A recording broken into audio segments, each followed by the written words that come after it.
Yes, I held a number of positions within INROADS, but I started as most of my colleagues who started or had responsibility for what we called affiliates. I started as a managing director in 1985. And I had responsibility for opening the initial launch of INROADS in the what we call the Fairfield, Westchester area of New York, Fairfield County, Connecticut, Westchester County, New York, and we were based in Stamford, Connecticut. Um, as things progressed, I was promoted to regional director, then vice president, and then eventually executive vice president. So when I left the organization in 2001, I was executive vice president for INROADS, still responsible for the Northeast region, which was at that time the largest region within INROADS. And I also had the responsibility for national accounts, partnerships with organizations that sponsored 100 or more INROADS scholars annually. So I had the responsibility, and we had maybe about 25, 30 companies that had that level of relationship and partnership with INROADS. So of course, at that level, their attention with any organization, you're gonna give added attention to those accounts. And that's what my responsibility was. Well, I'll put it this way. I think our partnerships with the employers, and I say that instead of, I know when Father Carr started the organization, it was focused on corporate America. But we branched out over the years and worked with organizations that were for-profit, nonprofit, government, and the like. So it was employers. Employers who really were trying to advance, even before the term diversity was popularized. They were trying to advance their intake of diverse talent and really leverage that intake at a higher level. Those organizations had a more strategic approach to their relationship with INROADS. The organizations that really looked at INROADS transactionally probably only sponsored a few interns here or there every now and then, and they didn't have a built out strategy. And I think the organizations that built out a strategy, even if it wasn't to sponsor 100, 200, or 300 of our best and brightest, they got the most out of it because it was intentional. They were looking at it with some defined desired outcomes. Organizations that did it as a charitable thing to give young people a summer job and an opportunity to make some money, their results relative to diversifying, building leaders of the future were mixed. So that's why Charles Story at the time was the CEO, asked me to, well, I actually went to him and pitched the idea of having a national account program in the organization so that we could focus on those organizations that were interested in building a strategic partnership versus an episodic one, if you will. So we launched, again, I started in 85. We launched national accounts in 90 or 91. I can't remember the exact date. I can give that to you, but it was in the 90s that we launched national accounts. And at first, there were probably about a dozen companies that fit that bill. But as more organizations learned about national accounts and some of the benefits, some of the features, some of the things, like we had a national account, an annual national account conference, where we came in and talked about where the world of work was going, not internships, not what's happening in school, but we really talked about the issues of talent that organizations were struggling with. And so it attracted the very top leadership. In fact, the first 2 to 3 national account conferences, the people invited were the CEOs and their heads of HR and the heads of strategy. So we really went at the highest level to bring around the table and have real meaningful conversations about where is the world of work going relative to bringing in and keeping and advancing diverse talent. And as I said, so INROADS was way ahead of its time relative to diversity, equity, inclusion. Nonprofits are mission driven. They're focused on the greater good.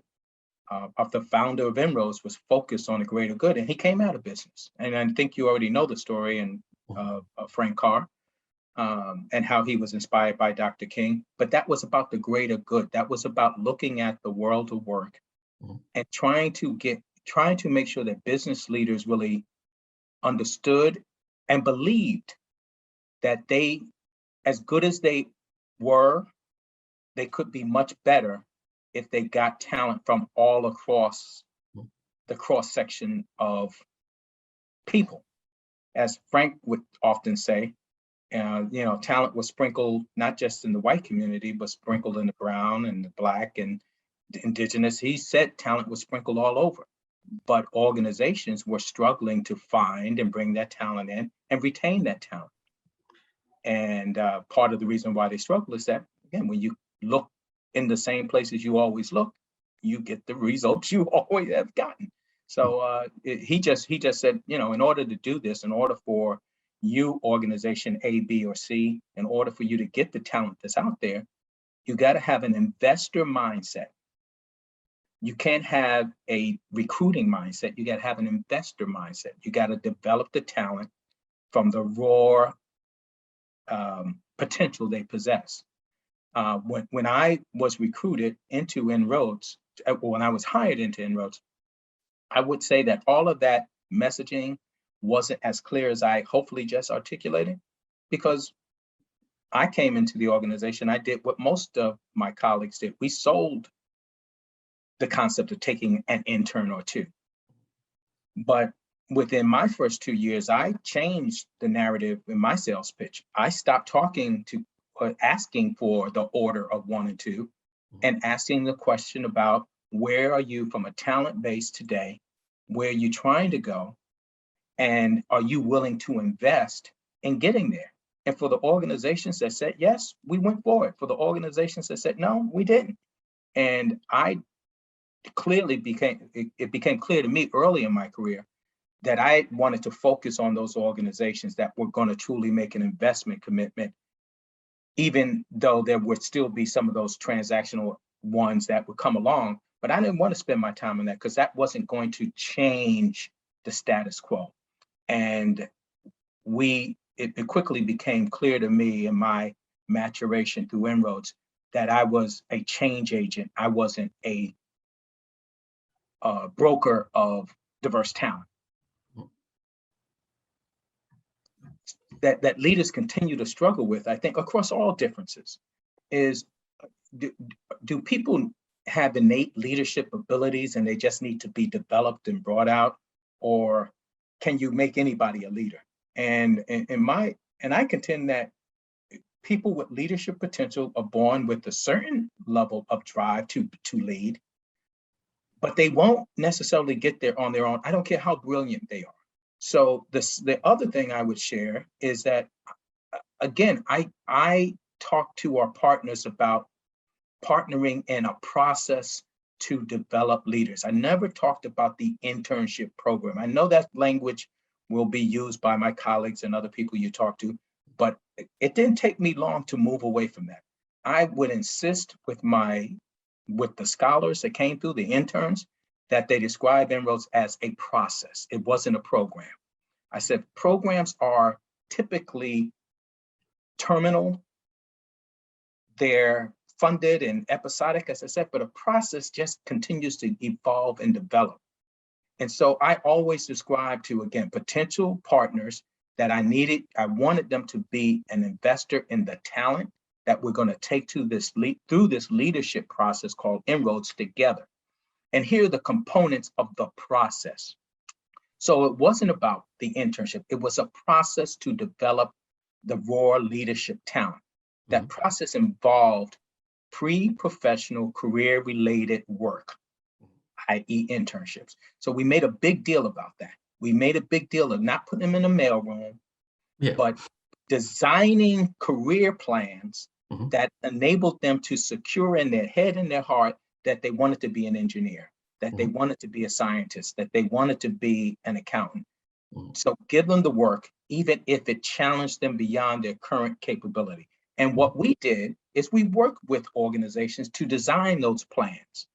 And those are the plans that we use to say to young person A, B, or C, here's a way that you can figure out if you want to be an engineer. You're good in math and science, but here's a plan. And if we can get you matched with company X, who will sponsor you through your school years, that's great. But here's the commitment on your side. You got to perform. You got to get back. You got to come to training. These are not things that you can get in and say, I don't want to do those things. These are all of the deal. And companies are going to make a commitment on their end. They're going to pay you. They're going to challenge you. They're going to help you learn and develop and grow into the career you claim you want. Okay.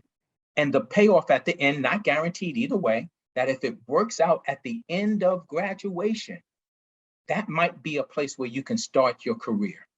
The thing I'm most proud of, the most I fondly remember every moment of every day is the young people who came into the process, and whether they completed the process, graduated and got hired, and went on to graduate school, or changed their mind and said, I don't want to do inroads. So I had a number of people who wanted to be doctors, and we didn't focus on folks who wanted to be doctors as an example. But they came in, and after a couple of years doing engineering or science related, they said, no, I really want to concentrate on that. My fondest memory is of those young people really finding themselves, really finding that they didn't want a career in the world of business. They wanted to be in academia. They wanted to be a nonprofit. They didn't know what they wanted.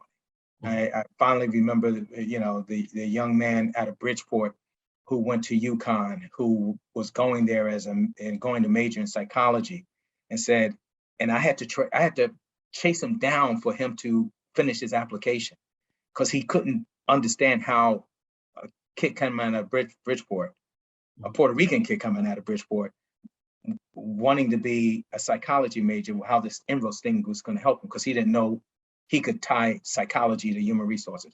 Fast forward years later, I'm still in touch with the young man. He's got a very successful career. He's a head of HR. He's been at a number of major organizations, and we talk often. And he gives me far too much credit. And I just said, I just was there to help steer you in a direction that made sense for you. And he considers me a mentor and a friend to this day. I think of the young lady who didn't complete the process because she wanted to be a doctor, and she's a very successful doctor. But I got her sister to come along years later, and her sister had a very successful career, stayed in because she wanted to be in business.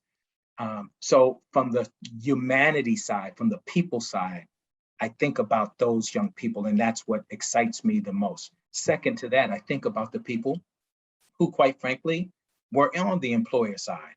And those who were, as I said, those different distractors, the ones who were not sure, and how they evolved, how they then started to not treat these young people as, well, they're the same age as my kids, so I'll just treat them like my kids. But they started to evolve their thinking around how to deal with younger people in the workplace.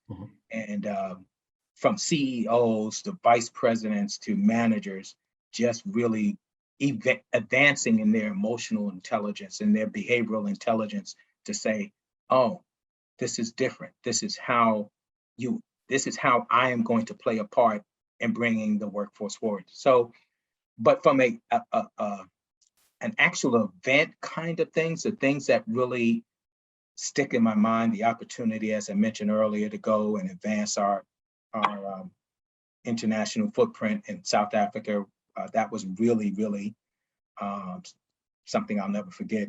Meeting the young people in Johannesburg and Durban. I started up inroads in Canada, going back and forth to start Toronto. It was a very difficult, probably one of the most difficult startups in my career. Starting up in Buffalo, New York, and going the first day to Buffalo after the Bills had lost the Super Bowl wasn't a very pleasant experience. Those things stick out in my mind, as well as starting up the national account program. One of the stories I tell, and I won't tell his name because I don't have a permission yet, but there was a young man from Westchester County. We had what we called national leadership institutes, where we brought all of the interns together at a national conference for 4 or 5 days. And INROADS was working on trying to get then Vice President Bush to be the keynote speaker. Mm-hmm. And this young man, brilliant guy, he's an attorney today, and unbeknownst to me, wrote a letter to our CEO protesting the desire to get Vice President Bush to be the keynote speaker. And it wasn't a very flattering letter to our CEO. Came back to me from Mort that this had been done, and the CEO wanted me to terminate the student, get him out of the process. And I put my career on the line, and I said, I'm not going to do that. I said, the young man may have been faulty in his messaging or the approach, but leaders step out. And what he exhibited was leadership, and this is a leadership organization. I'm not going to get rid of a leader. And so the young man didn't end up going to the conference as a consequence of his protest. Mm-hmm. But I'll never forget that, because I developed a relationship with the young man that still exists today. He said he didn't tell me because he knew I would try to talk him out of it, but he respected me and really admired me for taking a stance, because he knew the effort was made to terminate him. And that also made a big difference to the other young people in my affiliate, if you will, because that story got out. And I won't ever forget that. I was at a crossroad when that happened.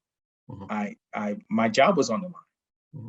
And I had to live what I was teaching the young scholars. You either stand for something, you fall for anything.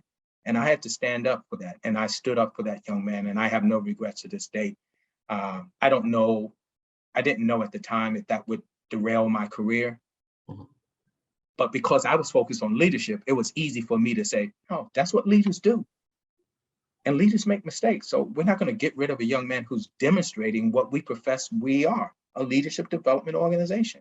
So those, I don't know if that answers the question, but those are some of the examples that mm-hmm. come to mind when I think about INROADS, and why I believe INROADS was the best employment career opportunity of my life.